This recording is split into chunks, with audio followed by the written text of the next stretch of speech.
The letter sat in my hands, thin but heavy with entitlement. I wasn't surprised. HOAs always had something to complain about. What had surprised me was the fine attached at the bottom. $100,000. For what? I tore open the envelope and skimmed through the nonsense. Unauthorized exterior modifications.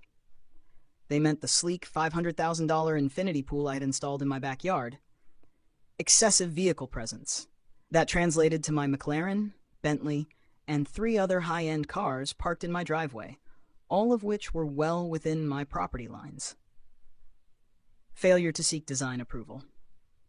I had remodeled the house, nothing crazy, just upgraded the 1980s monstrosity into something that didn't look like a generic suburban prison. The HOA, however, clearly had a problem with it. I laughed to myself, tossing the letter onto my marble kitchen counter. This wasn't the first time they had tried to pick a fight with me, but it was the first time they had the audacity to slap a 6-figure fine on my name. They had no idea who they were dealing with. I leaned against the counter, sipping my espresso as I stared out the massive glass windows overlooking the cul-de-sac. It was a quiet neighborhood, mostly upper-middle-class families who thought their 4-bedroom homes with beige siding were the pinnacle of wealth. They probably held neighborhood cookouts and whispered about me, the single guy in the biggest house on the street, barely ever home. But when I made it known. It wasn't that I didn't care about the community. I had actually grown up in a neighborhood like this, the kind where people thought the HOA was the highest form of government. Back then, I had watched my parents stress over every little letter that showed up in the mail. Trim your hedges. Move your car. Your trash bins were out an hour too long. They followed the rules like everyone else, too afraid to fight back. But I wasn't that kid anymore. I pulled out my phone and called my assistant. Alex, find out who's in charge of the Oak Ridge HOA. I want names, emails, everything. There was a short pause, then a chuckle. Uh-oh. HOA trouble? Something like that. I'll have the info in an hour. I hung up, already planning my next move. They wanted to play games? Fine. They just didn't realize I was playing in a different league. The next morning, I woke up to another letter taped to my door. 48-hour notice. Failure to comply will result in additional fines. They were serious. That was cute. I grabbed my phone and checked my email. Alex had come through. At the top of the HOA board list was a name that practically screamed privilege. Karen Whitmore, HOA president. Of course, it had to be a Karen. A quick online search gave me everything I needed. She had lived in the neighborhood for 15 years, had a blog where she ranted about preserving the integrity of Oak Ridge Lane, and had taken it upon herself to enforce every single rule like a self-appointed sheriff. I didn't waste any time. I hopped in my car, a sleek black McLaren P1, and drove straight to the next HOA meeting. It was held at the local clubhouse, a sad little building with bad fluorescent lighting and a coffee station that looked like it belonged in a hospital waiting room. A dozen people sat around a long table, all middle-aged, all eyeing me suspiciously as I strolled in. Karen sat at the head of the table, her blonde bob so stiff it probably hadn't moved in a decade.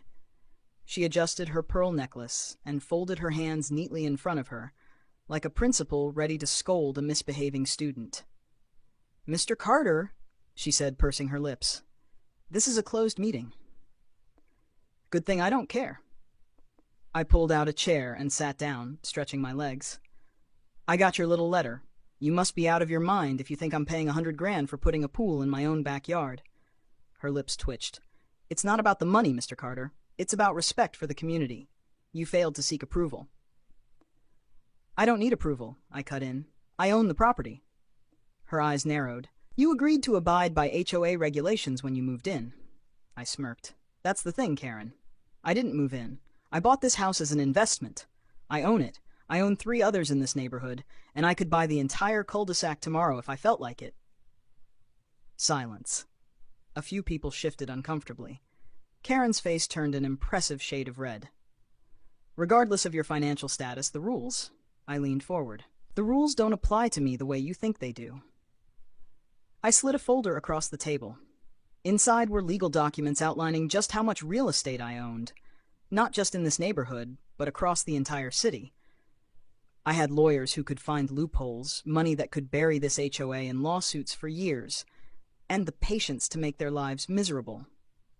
Karen flipped through the pages, her hands shaking slightly. I could practically see the gears turning in her head.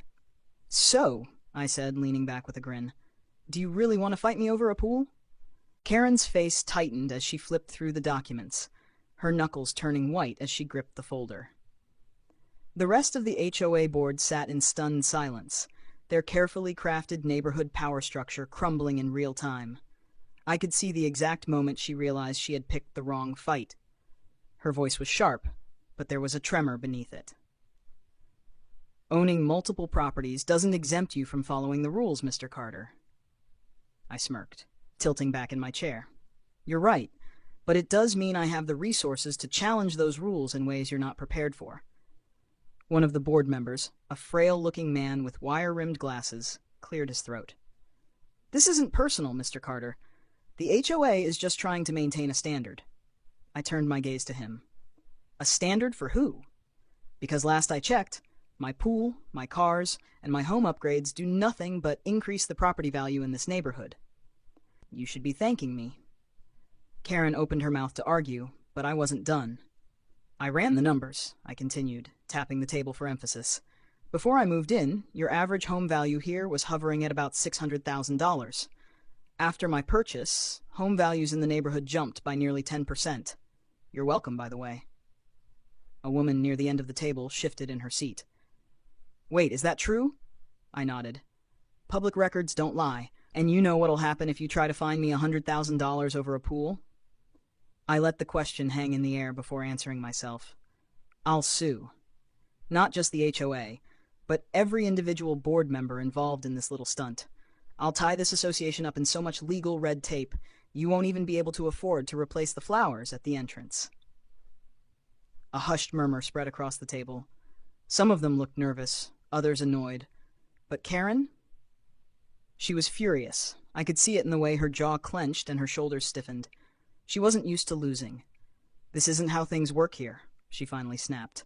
"You can't just—" "I can," I interrupted smoothly. "And I will." I leaned forward, my voice calm but firm. "But I'm feeling generous today, so I'll give you a choice.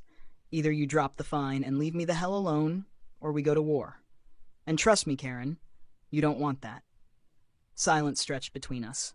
Karen's lips pressed into a thin line, her eyes darting to the other board members as if hoping for backup. But no one spoke. They weren't going to put their necks on the line for her. Finally, she exhaled sharply. "We'll review the matter further." "That's HOA talk for we give up," I said with a grin. Karen pushed back her chair abruptly and stood. "This meeting is adjourned." I stood too, adjusting the cuff of my expensive blazer. "Pleasure doing business with you." As I walked out of the clubhouse, I could feel their eyes burning into my back. They had underestimated me. Thought I was just some flashy guy with too much money and not enough sense. But they had no idea who they were dealing with. The second I stepped outside, my phone buzzed. It was Alex. "How'd it go?" he asked. "I think I just gave Karen an aneurysm." He laughed. "You really enjoy this, don't you?" I opened the door to my McLaren and slid inside. Of course. Nothing's more entertaining than watching small-time power trippers realize they have no power at all. As I pulled out of the parking lot, I knew this wasn't over. Karen wasn't the type to back down completely. She'd try again, maybe with a new angle, a new complaint. But that was fine. I wasn't going anywhere. If she wanted a fight, I'd be more than happy to give her one. 2 days passed without another letter or a surprise fine, but I wasn't naive enough to think Karen had given up. People like her didn't know how to let things go. They weren't satisfied until they had the last word, the final show of dominance. I expected her to try something soon. The only question was how. I didn't have to wait long for my answer. On the third morning, just as I was finishing my workout, I heard the unmistakable sound of a tow truck outside. I grabbed a towel, wiped the sweat off my face, and walked to the window. Sure enough, there it was, a big ugly white truck backing into my driveway. And standing right next to it, directing traffic with her arms crossed and a smug little smile? Karen. I sighed, shaking my head. Throwing on a t-shirt, I stepped outside just as the truck driver was lining up to hook onto my McLaren. "You touch that car, and you'll regret it," I called out. The driver, a stocky guy in a faded baseball cap, paused, glancing between me and Karen. Sir," she said. I don't care what she said. I stepped forward, locking eyes with him. "That car is on private property. My property. If you so much as scratch it, I'll make sure you're out of a job by the end of the day." The guy hesitated. He didn't look thrilled about being caught in the middle, but money talks, and I was willing to bet I had a lot more of it than Karen did. Karen's voice cut through the tension. "Mr. Carter, this vehicle has been parked here for more than 72 hours without movement. Per HOA regulations, any inoperable or abandoned vehicle can be towed." I laughed, shaking my head. "You think a McLaren is abandoned? That's cute." I turned to the driver. "This car is fully operational. I drove it last night. She's lying." The driver scratched his head, clearly regretting taking this job. "Look, man, I don't want any trouble. If you can just prove it runs." I pulled my keys out of my pocket, clicked the unlock button, and the car roared to life. A deep, aggressive purr that drowned out whatever excuse Karen was about to come up with next. "Seems pretty operational to me," I said. Karen's face twitched, but she wasn't done yet. "Regardless, Mr. Carter, you're in violation of the HOA's vehicle storage policy. No sports cars parked outside for extended periods." "That's not a real rule," I interrupted. She stiffened. "It is." "It isn't." I pulled out my phone, opening the HOA's online rulebook. I had gone through it the night after our last meeting, expecting nonsense like this. Nowhere in the HOA bylaws does it say anything about banning sports cars from driveways. I scrolled through the document and held it up for her to see. "Would you like to point out where it says otherwise?" Karen's face turned red, but she had nothing. I turned back to the tow truck driver. "You can go now." The guy didn't hesitate. He gave me a quick nod, hopped back in his truck, and pulled away without another word. Karen, however, stayed put. "You think you can just bully your way through this neighborhood?" I smirked. "No, Karen. I just think you're really bad at playing this game." She glared at me for a long second, then spun on her heel and stomped off down the street. This wasn't over, but that was fine. I was actually starting to enjoy it. That night, I expected Karen to try something else. She was the type who couldn't handle losing, especially not in front of an audience. And since I had embarrassed her twice now, once at the HOA meeting and again with the tow truck stunt, I knew she was probably stewing in her suburban castle, plotting her next move. I didn't have to wait long. Around midnight, I was sitting in my home office reviewing some new real estate development plans when my security system sent an alert to my phone. Motion detected, front yard. I pulled up the camera feed, expecting maybe a stray cat or a kid cutting across the lawn.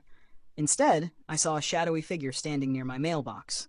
The person was wearing dark clothes and moving suspiciously, fumbling with something in their hands. I zoomed in. Spray paint. I sighed, rubbing my temples. She really sent someone to vandalize my property? Shaking my head, I grabbed my keys and walked outside. The second I stepped onto the porch, the figure froze, mid-spray.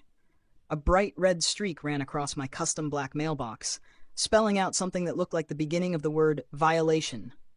The guy, a teenager, maybe 18 or 19, turned his head toward me like a deer caught in headlights. "Keep going," I said casually, leaning against the doorframe. "Let's see what your little message is supposed to say." The kid panicked, dropping the spray can. It clattered against the pavement as he bolted, running down the street like his life depended on it. I considered chasing him, but honestly, I didn't need to. I already had him on camera.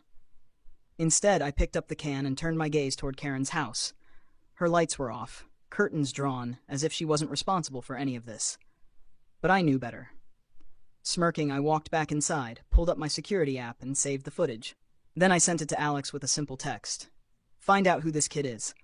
I have a feeling he's connected to our favorite HOA president." The next morning, Alex came through. The kid's name was Dylan Whitmore, Karen's son. I actually laughed when I saw the report. So that's how desperate she was? Sending her own kid to do her dirty work? It was pathetic.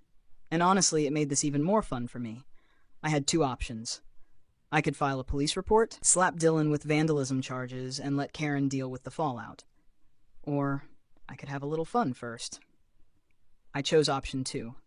By noon, I was parked in front of Karen's house. She had just stepped outside to check her mail when I rolled down my window. "Morning, Karen." She looked up, immediately scowling. "What do you want?" I pulled out my phone and hit play.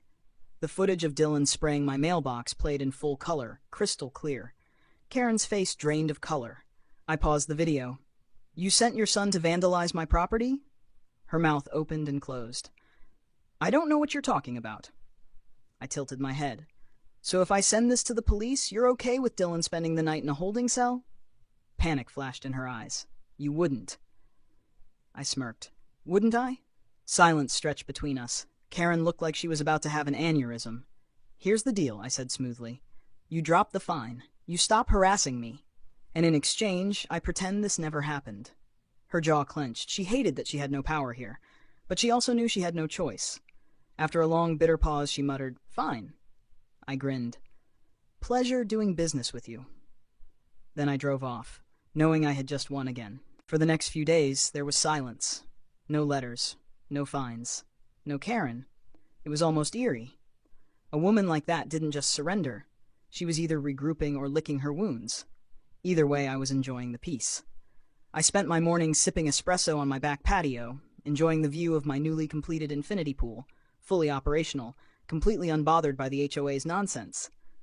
In the evenings, I took my McLaren out for a drive, parking it right in my driveway, just to remind Karen she had lost. I half expected her to retaliate, but nothing happened. Maybe she finally learned her lesson. Or so I thought. One morning, I woke up to a loud knock, knock, knock at my door. Not the casual kind, the aggressive, open up now kind. I grabbed my phone and checked the security feed. 2 uniformed police officers stood outside. Of course. Sighing, I opened the door. "Officers, what can I do for you?" One of them, a tall guy with a buzz cut, adjusted his belt. "We received a report of an unauthorized business being run out of this residence. We need to ask you a few questions." I blinked, then let out a short laugh. "She really called the cops on me?" "Who reported it?"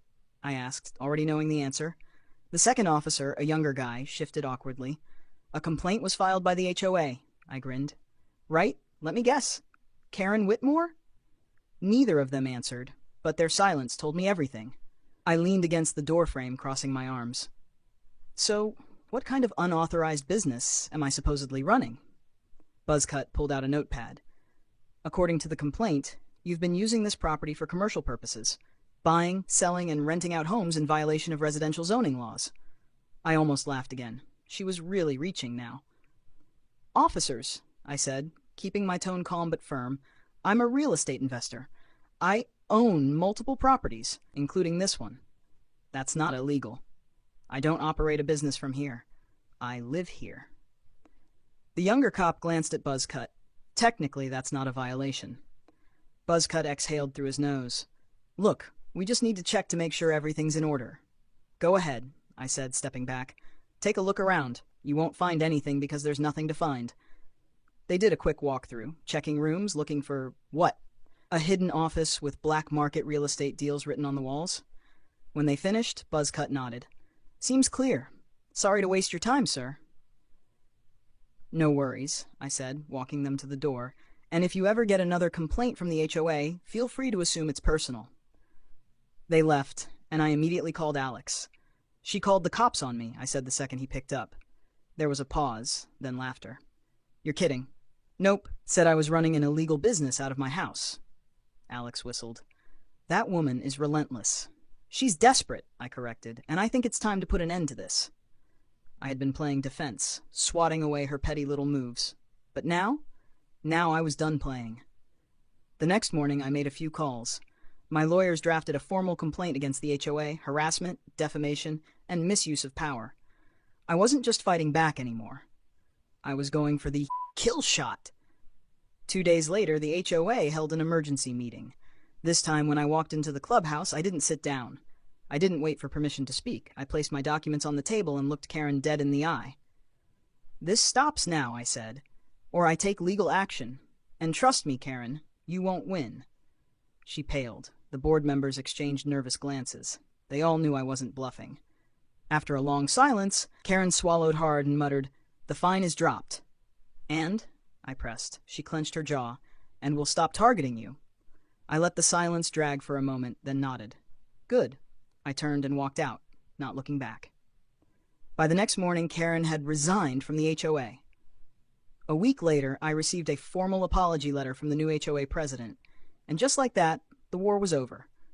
I walked out onto my back patio, coffee in hand, looking out over my perfect, unauthorized infinity pool. Victory never looked so good.